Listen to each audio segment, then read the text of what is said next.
This is Eric with Galt, and today I'm here with Sonya Martin, Leadership and Development Coach. How are you doing today, Sonya? I'm doing well, thank you. Yeah, thank you for coming on with us. I know you have a really busy schedule, so I appreciate your time. My pleasure. Yeah, so today we're going to be talking about leadership and developments, particularly as it relates to team building. And the first question I have for you was maybe you can give us your definition of leadership. Wonderful. So for me, leadership is really particular to, it's directly connected to and in relationship with working with people. And so for me, leadership has everything to do with how you occur as a person who is working with a group of people. And so defining it, I guess, not an official definition, but just my way of thinking of leadership is having the ability to be whatever a group of people needs to get a thing done, to get the job done. And so that's kind of how I determine leadership, whether that is leading from the front or the back. It is absolute, or just being a part of a circle of decision making.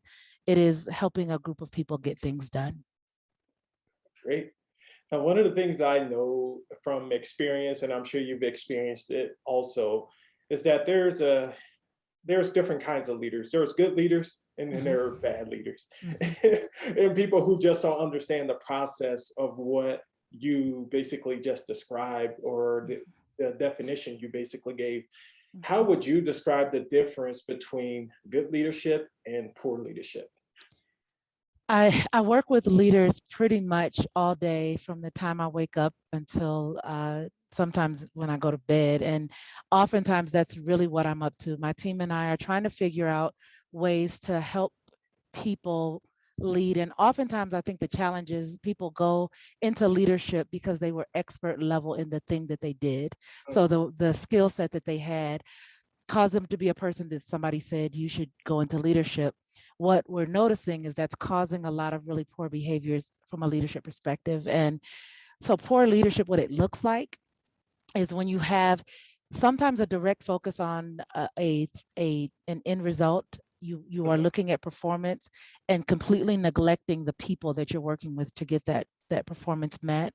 Mhm. And so we're finding that people feel strongly that they're winning because they're getting numbers, but their attrition is really, really high. So they're losing people and they don't have a people focus.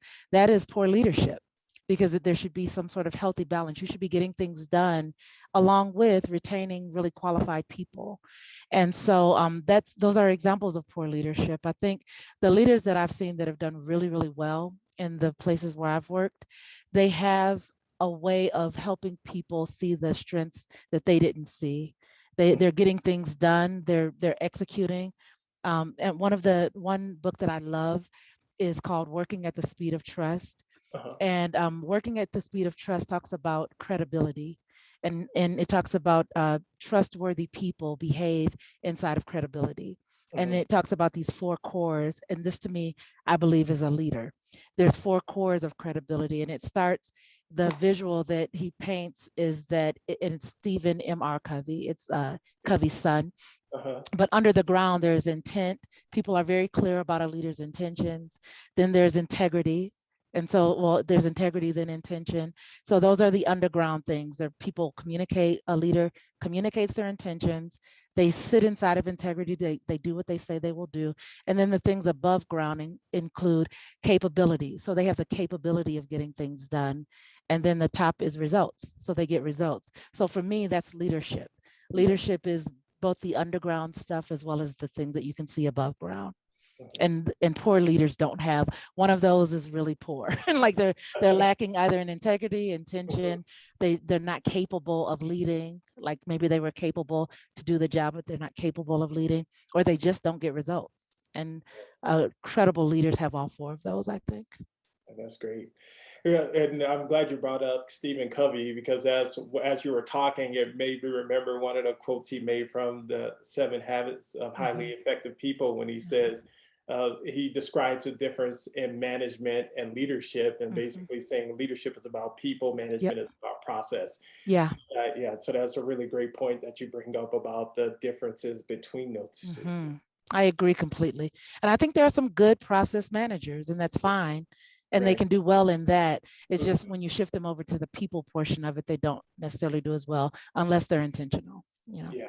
And I think it's really important for people to understand too the difference in that because like you said, Hmm. I've worked for a lot of companies in the Yeah. past in corporate where they were promoted just based on their Hmm. knowledge of process, Yeah. but the knowledge of people, and there was a lot of them had no process or Hmm. no training set up for teaching people Yeah. how to be good leaders and how to make people want to do as Yeah. opposed to the carrot and stick I type agree.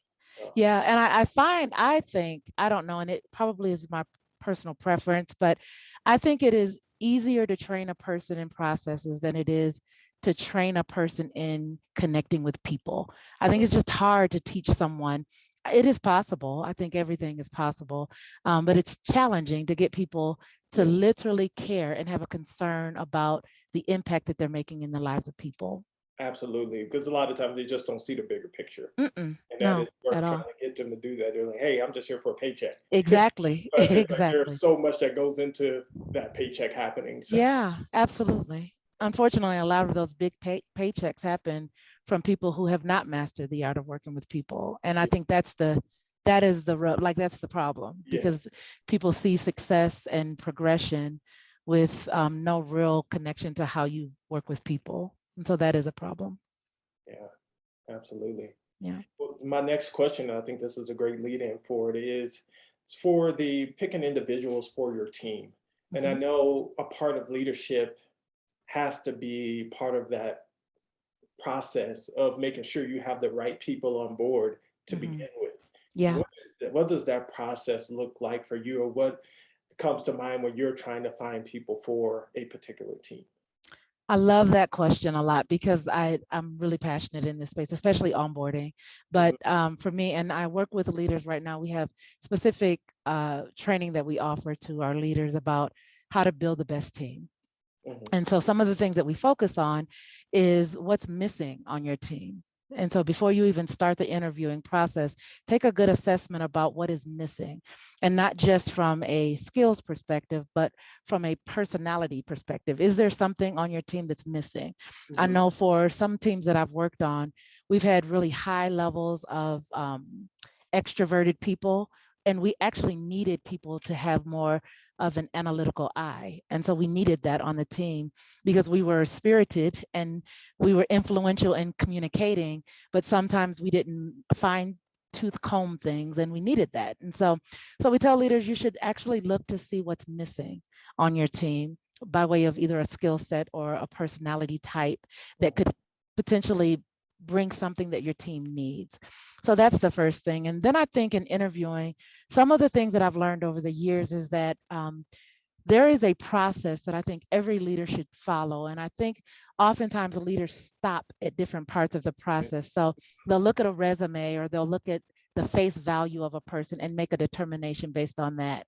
And mhm, that's like a fourth of the whole process. And so okay, if you look at it face value, somebody could have had somebody else do their resume. They could have had, absolutely, it could not be true, right? yes, And so we encourage people to look at that, take notes, make notes as to what you might ask based on what you see, but then have it as considerations. Don't have it as a deciding factor. And then you go into the interviewing process. And when you go into the interviewing process, from my world, we use behavioral interviewing. And so it allows us the opportunity to have people give responses in the space of what they've done, as mhm, opposed to just, did you do it or didn't you? But what right, did you do, and what were the results? And specifically kind of mapping out, we use a star format, mhm, which is the situation. What was the situation or task? What action did you do? What was the result? And so that allows you the opportunity to get a fuller response as to the person's qualification. And for me, it's one of the best things because it allows you to see where some people are really good at fluffing things. you're You right. can't really fluff that. That is, No, it's just hard to, like, you really have to have had something. And then if someone asks you a follow-up question, you really have to have that experience. It's mhm, hard to fluff that. And so, but I tell people, don't rely even just on that, mhm, because I think people stop there and go, oh, this is a great interview. We need to, we definitely need to hire them. For us, we include also like reference checks and asking people, and we utilize we have a system that we use that allows us to see like maybe who rated the person the least, and we try to contact that person because Mhm. we want to see how they worked with other people. So they said they had this particular relationship in this job. What are the people who worked with them? What do they say? And Right. one of the biggest things, the last thing, is making sure that I forgot, I took a training and it talked about, I don't know if it was 60 or 70%, but it Mhm. was hire someone who, like, don't look for the person who is 100% ready to do the job, like 60 or 70% ready, because Uh-huh. what you want to do is look for the person who has opportunity to grow as well. And Absolutely. so as you're looking at as people for your at people for your team, you're looking for people who are open to grow as well, and they're curious and they're hungry. If you look for someone and find someone who meets 100% of what you're looking for, sometimes they can burn out in that role very quickly. And Mhm. so we encourage people to really look for, maybe 60 or 70% of what you're looking for, and utilize that 20 to 30% to really build a person and work on, what is their development plan going to look like. Yeah, that makes a lot of sense. And one Yeah. of the things I thought about as you were talking about that process of hiring someone is the dating scene, right? Because Yeah. it often comes to my mind when you're interviewing everybody when they first get with someone or go out on a date, they're trying to put their best foot Yeah. forward and try to Face deceive value. you, trick you, and then once they are on board, then they totally turn into the shark that they really are. Take off parts. Yeah, Start right. unveiling who they are. Yeah, Yeah. And absolutely. I think what it's so funny, and this seems to not relate, but to me, this is what it reminds me of. I love this show called Married at First Sight. Uh-huh. And so I am very intrigued by human behavior. Sometimes Yeah, it looks like me people watching. Sometimes it looks like me watching certain television shows because I like to study behaviors. yes. What I love about this show is that these people meet at the altar. So they meet inside of a covenant, which is nuts. I could never do it ever. Yeah. I think it's ridiculous. But what I have seen over the years is the couple there, I think they're in season like 13. There's a couple who was on season 1. And I remember when they met at the altar, she cried. She was very unattracted to him. She thought he was absolutely not anything like what she wanted, what she was accustomed to dating. He was Mhm, exactly the opposite. But what soon happened, like over the course of the season, is that he was exactly what she needed. She mhm, had always been the responsible person in her family. She had kind of raised her siblings, and he was responsible and had a family unit. And she was able to actually just be without having to be in charge of things, and he was what she needed that she didn't know she needed. And so right. it reminds me of that. It's like we were in a staff meeting the other day, and we were talking about team dynamic and how you don't realize that salt is needed to make cookies, Right. and it's the salt in the cookie that brings out the flavors that are inside of the ingredients. And so, Uh, and there's a guy on our team who absolutely is the salt. He loves to bring the conflict, and he likes for us to think differently. And so Yeah, people get very annoyed by his way of being, but he uh, is absolutely necessary for the team. So right. my long way of saying, yeah, I absolutely agree. It's Right, it's very like much like the dating. positive and negative side of the Yeah. battery, right? It's like it brings Yes. both sides. As long as that thing is Yeah. not, causing the battery not to function, then Yes. it's a great Exactly. element to have in there. Yeah, absolutely. Yes. I can Absolutely. totally see that. Yeah. Well, the next question I have for you, after you've gotten to the process, you built up your team, you've done the work, you put in the Hmm. time to make sure you got the right people on board. Hmm. How do you keep your team inspired to do the work, or how do you inspire them to either see the vision Hmm. or just stay engaged with the Yeah. process? Because, after a while, people do a work for a certain amount of time, they start to lose focus, Yeah. start to get a little sloppy, or Hmm. just don't care as much anymore. How Yeah. do you try to avoid that from happening? Yeah. So engagement is huge. And I think it has a great deal to do with several things. There's some studies that are done on engagement and how people remain engaged. And some of the things included in the study, and this is just on a general level, but allowing people autonomy to do their job. Some people need to be able to just do the work that they were hired to do. Mhm. And as a leader, I have to know those people on my team. I have to know that there are some people who would very much like to not be in meetings all day, but let me do the job. Right. And as you let me do the job, I am going to continue to be engaged because that's what I was hired to do. And so I have to know those people on my team. There are also some people that I just need to know that they need constant interaction. They need me to kind of let them know, especially I have someone new on my team who is brilliant, really, really smart, PhD, Mhm. and new to this world. We facilitate conversations. We're doing new things right now. As before we were kind of training material and being the people who disseminated information.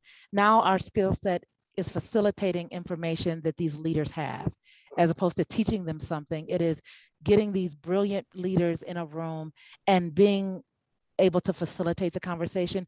It's a completely different skill set. And Yeah. so I hired this person because one, it was something she had never done. And Mhm. two, because she was so smart in what she's doing, I know she's going to do really well. So for her, I have to engage a little bit more often because she needs to know that she's on track. And so we're reading a book together called Casting Call, and Mhm. it really is based on facilitation skills. And so we're working through that, and so I have to know that about her. And so I check in on her because I know that that's what she wanted because we've talked about it.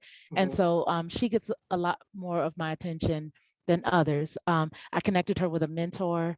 And so there were intentional things that just in her one-on-one asking, what is it that you need? And then providing her what she needed. Yeah. So I think that's important as a leader. You have to do that. And I have a really tenured person on my team who really, to me, could have easily been the manager. And if there is a succession plan, she would be the person that I think that would take my role.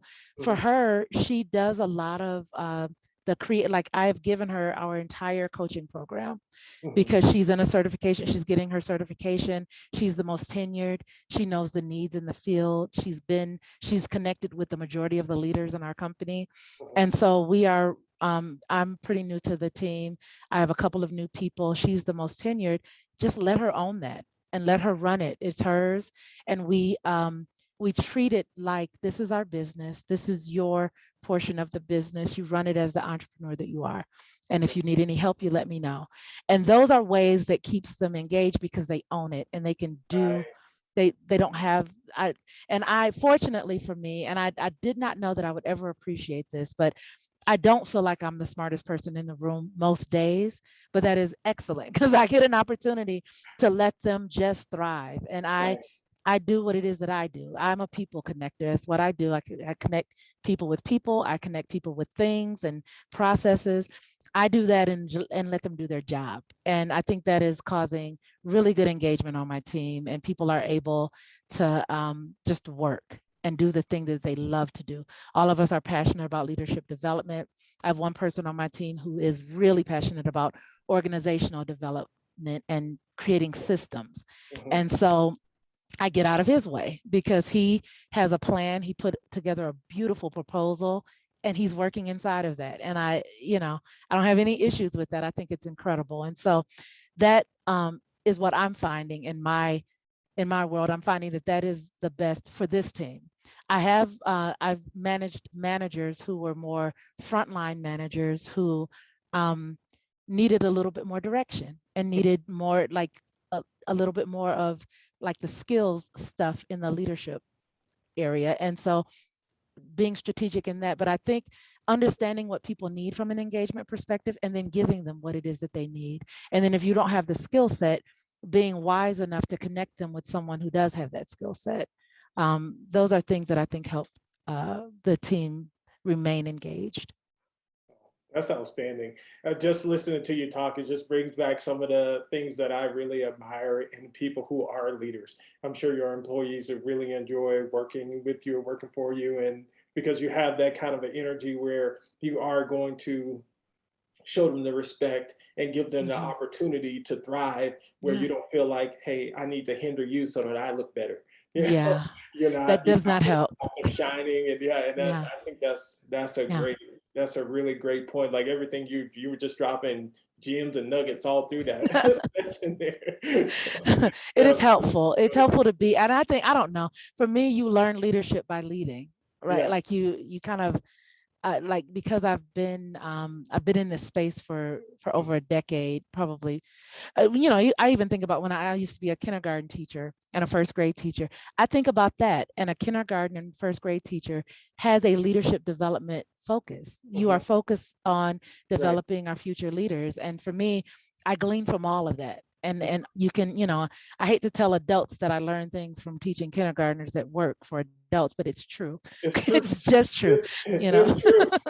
You know, and I often talk to people like, you're like, yeah, but kids, they throw fits. I'm like, adults throw fits too. It's just in a different Absolutely. way. Looks So a different. lot of times they're just a bigger kid. It's true. Sometimes that's just Yes, the but reason. it's so true. It's still a fit.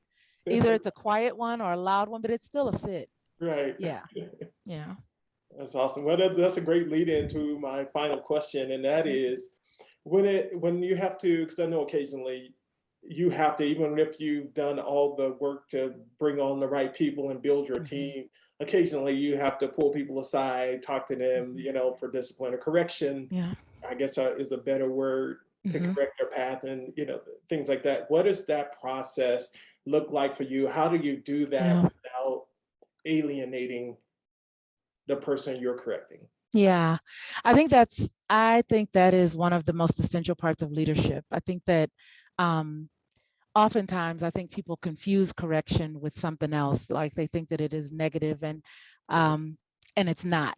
I think that without some sort of negativity, some sort of like conflict, sometimes you are living in or working in an inauthentic space. And so for me, I am really clear up front. And I think it does start. It starts with the intentionality of a leader saying at the very beginning, like I've been with the team that I'm with right now for about 5 months now.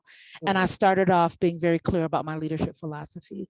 And part of my leadership philosophy is that we will work extraordinarily well together and we will disagree on things. When yeah, we do, it's my expectation that we're going to talk about it. right. And so I started the conversation off like that, and then I follow through on that. Mhm, I say, and so I it's funny because I my brain always tries to make connections and it does just automatically. And so the conflict that I've had has typically been with males who work mhm, for me. And um first I thought it was a racial thing. It's not. It was just, and I don't know if it's even a gender thing. However, it I very have well had could be. I've had this very specific challenge, and I've had it throughout my career, and it has been a very specific issue. Whereas an employee who works for me, the way that my story is that they underestimate who I am. That's my story. And so they begin to have behaviors that indicate that they do not have to, one, listen to me. They do not have to apply whatever the things are that they apply to other leaders. Mhm, And so each of them, it's been the exact same thing. And to each of them, I do exactly what I said I would do, which is if I have a specific issue with that, then I'm going to bring it up. And I had one person that I spoke with that um, I said, may I share something with you? And he said, sure. And I said, you occur as one who doesn't believe that I have anything to offer you as a leader. And he responded, I don't think that you do. oh, And wow. I told him, thank you for your honesty, thank you for sharing. And then I shared with him ways that he could consider gleaning from my expertise. He had been in the same role for double digit years. I've known him all of that time, and we used to be peers back in the Mhm, day, and now I manage the team. And I know he wants to go into leadership. And mhm, I shared with him over the last 15 years, I literally have been promoting into different roles and trying new things and navigating my professional life that might be helpful to you. mhm, And so I shared that with him, and then I shifted and I became very clear about how he is occurring to me, and that it is occurring as disrespect for me, mhm, and we have to resolve that, mhm. because we're not going to be in a position where I feel disrespected. Right. So I explained to him what the things that he did that I felt were disrespectful, and the Mhm, things that I needed him to do differently. And yes. then I let him know that whenever it comes out, because I said, maybe it's not on purpose. Maybe you don't even know you're doing it. Mhm, Um, but um, but those are behaviors that are unacceptable. yes. And now, like, we're doing really well. Like, he is just he's probably a little overly compliant. Like, he just Yeah. like he's very careful now and really trying to make sure that he's not doing things that are disrespectful. And I appreciate that. Yeah. In another case, the person got terminated. And that is a thing. Like, I am going to hold you to the expectation that I set. Mhm. And it's okay if you can't follow it. You just can't follow it and continue to work for me. It just, Right. and so Right.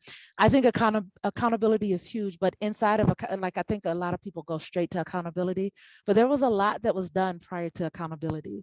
Right. Like, there was a lot. There was a setup of what the expectation was. There was a Mhm. follow-up. There were Right. conversations that happened. And so, so I don't think that it should just be accountability. I think that it should be a holistic conversation that starts with a very clear expectation, and it ends kind of, and at the end of the day, I help people to understand they own that. Like, they own the response Mhm. to my expectation. Yeah. And so if they end up not being with the company, that's their choice. It's not, I'm not firing anybody. That's their choice. Right. Well, I think it's testament to your leadership skill in that someone tells you they don't have anything to learn from you, and And I then thank them. after you teach them something, and Yeah. that they're now applying to Hmm. their lives. Because a lot of times when people say they have nothing to learn, then that shows why you've been in the same position for double Absolutely. years. Think like Eric Hoffer says, "Learners shall inherit the earth." While the learners find themselves beautifully equipped to deal with Mm. a world that no longer exists. And a lot of Wow. people find themselves in that thing because you have this attitude where you know everything already. You Yeah. already learned. So you Yeah. can't grow and you can't Yeah. move on from the space that you're in. So it was really great Yeah. to be able to take someone with that sort of an attitude Hmm.